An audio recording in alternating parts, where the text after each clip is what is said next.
In today's video, I'm going to show you how to fix hanging and restart problem in your device Samsung Galaxy C55. In this video, I'm going to share few tips and tricks that you can use to fix it.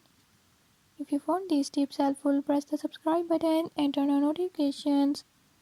Make sure to watch complete video and learn how you can do it. Let's watch the video.